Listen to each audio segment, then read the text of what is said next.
जब अपनी औलाद ही पराई हो गई, जब मेरी तुलसी मुझसे मुंह मोड़कर दुनिया से चली गई, तो अब मैं किसी पर बोझ क्यों बनूं?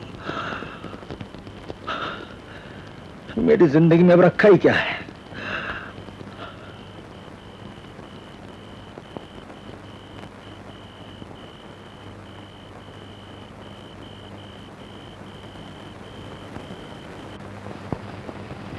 बाबा,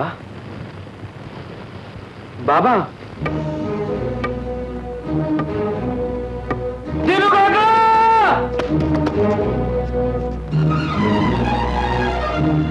बाबा! तुम इधर जाओ।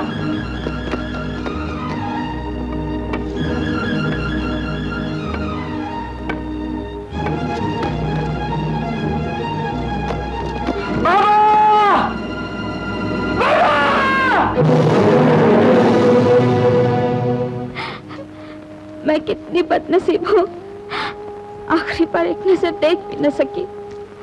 पता नहीं किस बात की भगवान मुझे सजा दे रहा है। इससे बढ़कर और पाप क्या होगा कि हम उस बाप की औलाद हैं जो अपने खून को अपना ना कह सका। मैं तुझे बचपन से देखता रहा, मगर ये न जान सका कि तू मेरी बहन है। रवि, अब तक जो कुछ भी हुआ उसे भूल जाने की कोशिश करो। ये नामुमकिन है। मेरे माँ बाप भी उसी तरह तड़पेंगे जिस तरह उन्होंने अपने माँ बाप को तड़पाया। मैं उन्हें कभी माफ नहीं करूंगा।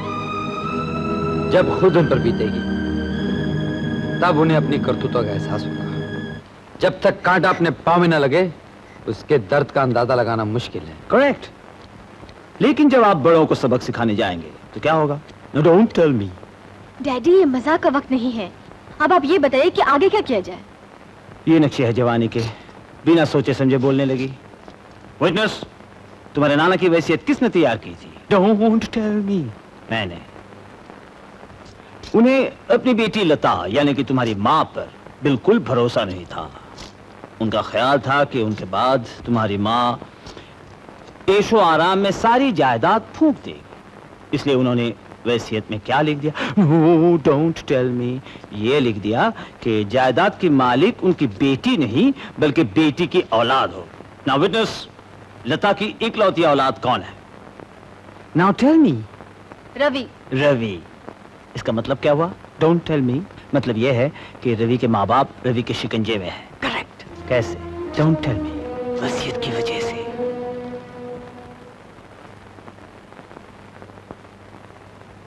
तुम तो खामखा परेशान हो रहे हो। अगर तुम्हारे पिताजी वहां नहीं है तो किसी दोस्त के पास चले गए होंगे। चलो, अच्छा ही हुआ। अब किसी को पता ही नहीं चलेगा कि तुम्हारे असली माँ बाप कौन हैं। माँ, मैंने सुना है कि अपनी नौकरानी तुलसी माँ मर गई। उम्र ही मरने की थी, अमृत पीकर थोड़ी ही आई थी। वैसे तो अच्छा ही हुआ है। दुख और तकलीफ की जिंदगी से तो मौत कहीं ज्यादा अच्छी है। लेकिन तुमने मुझे पहले खबर क्यों नहीं की? वो कौन सी लाड साहब की बेटी थी जो तुम्हें खबर करती? कैसी बात करती हो माँ? कुत्ता भी घर में रहता तो उसे प्यार हो जाता है। हमें खबर मिलती तो मैं और डैडी जाकर कम से कम अर्थी को कंधा ही दिया आते। क्यों डैडी? जो बात खत्म हो गई उसके बारे में चर्चा करने से क्या फायदा? तुम आज कॉलेज क्यों नहीं गए? कॉलेज में आज स्ट्राइक है। क्यों? उसका ताल्लुक भी हमारी नौकरानी से है। उसका अंधा पति था ना, दीनानाथ, याद है ना डैडी? हाँ, तो वो तुलसी माँ के अंतिम संस्कार करने के बाद पागलों की तरह सड़क पे जा रहा था। मेडिकल कॉलेज के सामने मेरी दोस्त की कार से टकराकर मर गया। मर गए? हाँ, लीजिए, आप भी क्या अफसोस करने बैठ के। ऐसे कीड़े मकोड़े तो रोज ही मरते रहते हैं डैडी। आखिर फिर हुआ क्या? वही गरीबी अमीरी का चक्कर। कार के शीशे तोड़ दिए, आग लगाई, हुल्लड़ मचा, पुलिस की गाड़ी और लाश को ले गई, साथ में मेरे दोस्त को भी। अब आप ही बताइए डैडी, इसमें मेरे करोड़पति दोस्त का क्या कसूर है?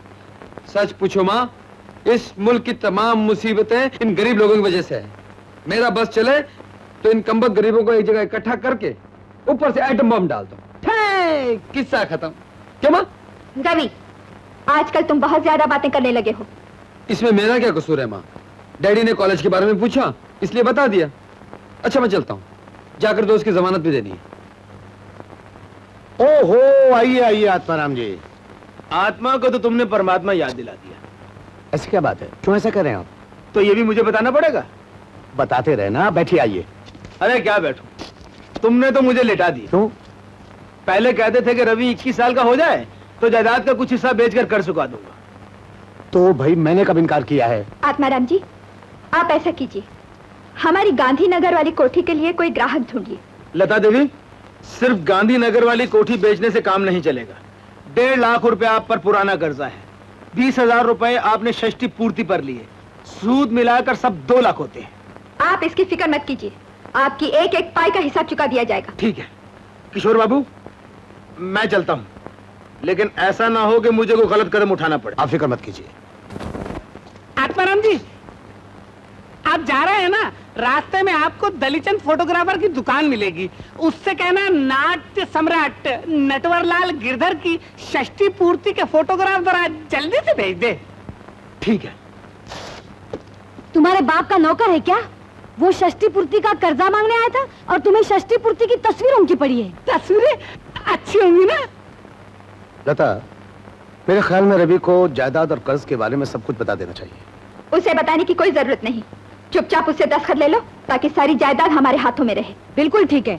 ठीक है, तो मैं ऐसा करता हूँ, रवि का दस्तखत लेकर गांधीनगर वाली कोठी को बेचने के लिए अखबारों में इश्तेहार दे देता हूँ। पागल हो गए क्या? आत्माराम का कर्जा उतारने के लिए मकान बेचने की क्या जरूरत है? उसके लिए मैंने दूसरा रास्ता सोचा है। दूसरा रास्ता? हाँ देखो, आत्माराम बहुत बड़ी जायदाद का मालिक है और उसकी सारी जायदाद की वारिस उसकी एकलौती बेटी मालती है। अगर रवि की शादी किसी तरह मालती के साथ कर दी जाए तो आत्माराम का कर्जा भी उतर जाएगा और उसकी सारी जायदाद भी हमारी हो जाएगी। रवि जी? बेटे सुनो तो। बेटे बात यह है कि हम तुम्हारी शादी की सोच रहे हैं। शादी? इतनी जल्दी? हम चाहते हैं कि तुम्हारे नाना नानी के जीते जी तुम्हारी शादी हो जाए तो अच्छा है। क्या इसका मतलब ये हुआ कि मेरी शादी के बाद वो दोनों? अरे नहीं नहीं नहीं, ये तो उनकी इच्छा है। जो बुजुर्गों की इच्छा वो मेरी इच्छा। अगर वो चाहते मैं शादी करूं तो जरूर करूंगा। जीते रहो बेटे। आखिर मैं डैडी का बेटा हूं, आपके नक्शे कदम पर चलना मेरा फर्ज है। मुझे आशीर्वाद दीजिए डैडी। आज तक आप जिस रास्ते पर चलते आए हैं मैं भी उसी रास्ते पर चलूं। खुश रहो बेटा। और सुनो, कल शाम को 5 बजे तुम घर पे आ जाना। क्यों? अरे लड़की वाले तुम्हें देखना चाहते हैं। लड़की देखने की जरूरत क्या है? भाई दूल्हे को देखा नहीं जाता क्या? अच्छा अच्छा अच्छा, वो दूल्हे को देखना चाहते हैं, फिर मैं जरूर आऊंगा। माय गॉड सन। लो भाई 6 भी बज गए और अभी तक दूल्हा साहब का कोई पता नहीं। नटवरलाल जी, कहाँ है आपके नाती? ओफो, अब आपको जोर से बोलने की जरूरत नहीं, मैं आपसे अच्छा सुन सकता हूँ। मेरे नाती ने शादी की खुशी में मुझे सुनने की मशीन ला दी है। चलो अच्छा हुआ, अब चिल्लाना नहीं पड़ेगा। क्या जलाना नहीं पड़ेगा? इससे क्यों निकल है? रवि अभी तक नहीं आया? मैं आ गया जी।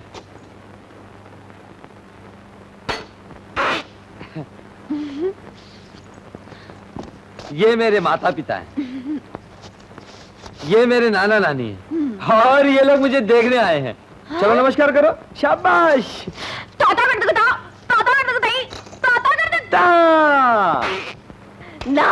चलिए, ये क्या बदतमीजी है? कौन है ये? ये मेरी पत्नी है और आपकी बहू। हमारी बहू? रवि, दिमाग खराब हो गया है तुम्हारा? कैसी बात करती हो माँ? अगर दिमाग खराब हो गया होता तो फिर मैं शादी कैसे करता? क्या तुमने शादी कर ली? हाँ नानी, आप दोनों मेरी शादी के बाद मरना चाहते थे ना, इसलिए मैंने जल्दी शादी कर ली।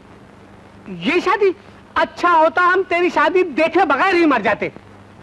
रवि तुम होते कौन अपनी शादी करने वाले? आपका बेटा। रवि, अभी आप ही बताइए आत्माराम जी, माँ बाप की इच्छा को पूरा करना बेटा का धर्म है कि नहीं? अरे भाड़ में गए तुम और तुम्हारा धर्म।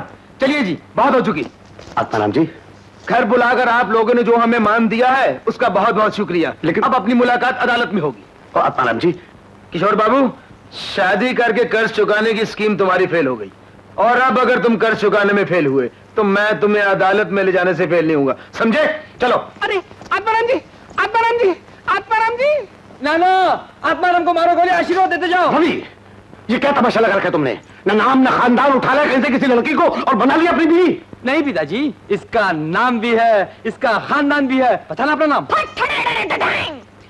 बिजली। देखा पिताजी, इसका नाम है बिजली, इसकी माँ का नाम था बदली और इसके बाप का नाम है जोरावर सिंह फांसी वाला।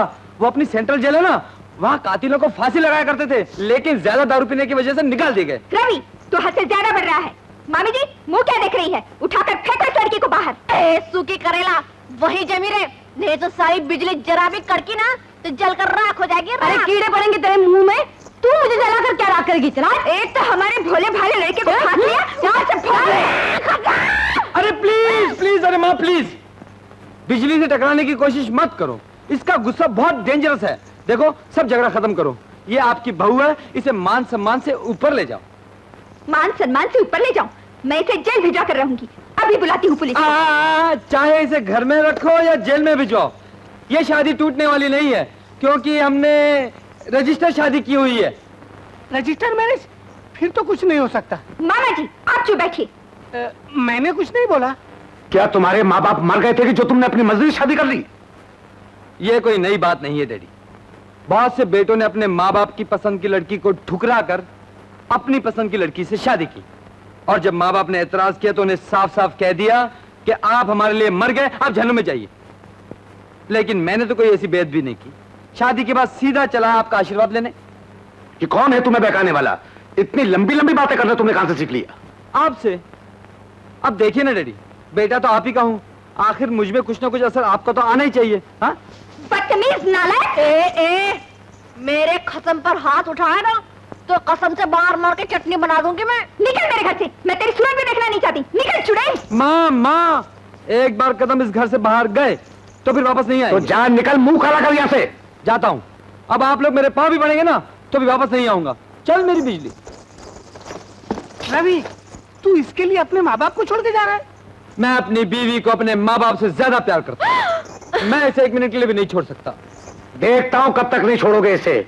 भूखे मरोगे तो होश ठिकाने आ जाएंगे, फिर रोटी के टुकड़े के लिए माँ का दामन पकड़ोगे। मैं किसी भिखारी के यहाँ नहीं पैदा हुआ, मैं तो जन्म से ही रईस हूँ। शेर भूखा मर सकता है लेकिन घास नहीं खा सकता। अरे साला, तू तो गजब का बोले थे रे। अरे चुड़ैल, बेटे को माँ बाप से अलग करके हंसती है, बेशरम। ये माँ बाप है, सारे चोर लगत है शकल से। खत्म। हाँ। सर्रक इस नरक से। सरक। चला गया, इस घर को आग लग गई, घर के चिराग से। जायदाद उसके नाम और कर्जा तुम्हारे नाम। अब क्या होगा? आप घबराइए नहीं, उसका बाप भी वापस आएगा। बाप तो यहाँ मौजूद है। मामा जी, लता, मुझे लगता है वो कभी वापस नहीं आएगा। उस कमबख्त को जरूर कोई बहका रहा है। जितना दबोगे उतना ही दबाए जाओगे। हिम्मत और समझदारी से काम लो। 1001 रास्ते हैं जायदाद पर कब्जा पाने के लिए। ये नक्शे है जवानी के। हाँ डैडी, जब हम लोग वहाँ पहुँचे तो मेरा ड्रेस, मेरी चाल ढाल देखकर तो वो बिल्कुल घबरा गए थे, है ना? करेक्ट। आखिर बेटी किसकी हो? कॉलेज के जमाने में मैं जब स्टेज पर जाता था तो सारा हॉल थर्रा जाता था। ऑटोग्राफ के लिए लड़कियों की भीड़ लग जाती थी। वकील साहब, अरे लगता है नाना जी आ गए, डैडी मम्मी साथ में होंगे, हम लोग छिप जाते हैं। चलो। वकील साहब। नमस्ते नमस्ते। बेटी बेटी बेटी, आपने तो मुझे पहचान लिया होगा। अरे हाँ हाँ, आपको कैसे भूल सकता हूँ? मुझे तो कोई भी नहीं भूल सकता। नहीं, मैंने इंदर सभा ड्रामे में नीलम परी का पाठ किया था, आपको तो याद होगा। अरे हाँ हाँ। कौन है आप? जी, मेरा नाम नटवर लाल। नटवर, हाँ। जी, वो आप कुंवर महेंद्र नाथ को तो जानते होंगे। हाँ हाँ, याद आ गया याद आ गया। कुंवर महेंद्र नाथ से आपका वास्ता क्या है? Don't tell me, I know everything. वो आपके समधी थे, हाँ? और आप हैं उनकी लड़की, और ये don't tell me, I know everything. हाँ तो कहिए, कैसे आना हुआ? मैं आपकी क्या खिदमत कर सकता हूँ? कोई खास बात नहीं है बलदेवराज जी, लेकिन आप ही ने हमारे ससुर का वसीयतनामा तैयार किया था ना? जी हाँ। मेरा लड़का बालिग हो गया है। Very good. वो डॉक्टरी पढ़ रहा है। Very good. उसने एक गंवार लड़की से शादी करके हमारे खानदान की इज्जत को मिट्टी में मिला दिया है। Very good. अरे वकील साहब, आपका ध्यान किधर है? Very good. अरे ओह आई एम सॉरी। हाँ बताइए, क्या किया आपके बेटे ने? वकील साहब, वो एक निहायत ही गंवार और जाहिल लड़के से शादी करके उसे घर में ले आया था। हम लोगों ने उन दोनों को घर से बाहर निकाल दिया है। बलदेवराज जी, क्या क्या ख्वाब देखे थे हमने उसके लिए, कितने लाड प्यार से पाला था उसको, मगर उसने हमारी सारी उम्मीदों पर पानी फेर दिया। उसने बहुत बुरा किया, बहुत बुरा किया। आपने अच्छा किया जो उसे घर से निकाल दिया। ये तो ठीक है बलदेवराज जी कि हमने उसे घर से निकाल दिया है, लेकिन मुश्किल ये है कि सारी जायदाद उसके नाम है और तमाम कर्जे हमारे सर पर। जी, उसके दस्तखत के बगैर हम एक ईंट भी नहीं बेच सकते। Very bad, very bad. ऐसी औलाद को तो गोली मार देनी चाहिए जो अपने माँ बाप को जलील करे। क्यों, क्या ख्याल है आपका? ठीक कह रहे हैं वकील साहब, लेकिन माँ बाप अपनी ही औलाद को अपने हाथों से कैसे मार सकते हैं? इसी मसले को हल करने के लिए हम आपकी मदद लेने के लिए आए हैं। जरूर जरूर। आप लोग इतना घबरा क्यों रहे हैं? साहब साहब बोलिए ना, क्या बात है? बात यह है वकील साहब कि हमारी किस्मत के ताले की चाबी रवि के हाथ में है। कोई ऐसा उपाय बताइए कि बगैर चाबी के ताला खुल जाए और जायदाद हमको मिल जाए। हाँ, तब तो आपको पावर ऑफ अटर्नी चाहिए। हाँ हाँ, क्यों नहीं। इससे अच्छा क्या होगा कि नालायक औलाद को सबक दिया जाए। और फिर पर एक अड़चन है। जी हाँ, आप में से किसी को आपके बेटे का सिग्नेचर करना पड़ेगा।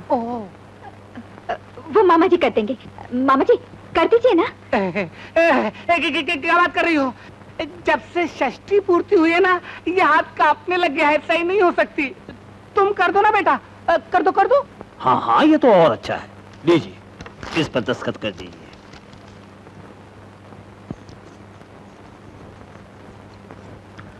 लीजिए। अरे वाह, ये तो बिल्कुल जाली दस्तखत नहीं लगते हैं। वाह वाह वाह वाह वाह, बस बस बस बस। अभी आप लोग बेफिक्र होकर घर जाइए और जायदाद बेचने की तैयारी कीजिए। इधर के कानूनी चक्कर मैं देख लूंगा। आपका ये एहसान मैं जिंदगी में नहीं भूलूंगा। ये तो कुछ भी नहीं है। मैं आपके लिए वो करने वाला हूँ जो आप जन्म जन्मांतर तक नहीं भूल सकेंगे। हमें आपसे यही उम्मीद है। Thank you. चलो।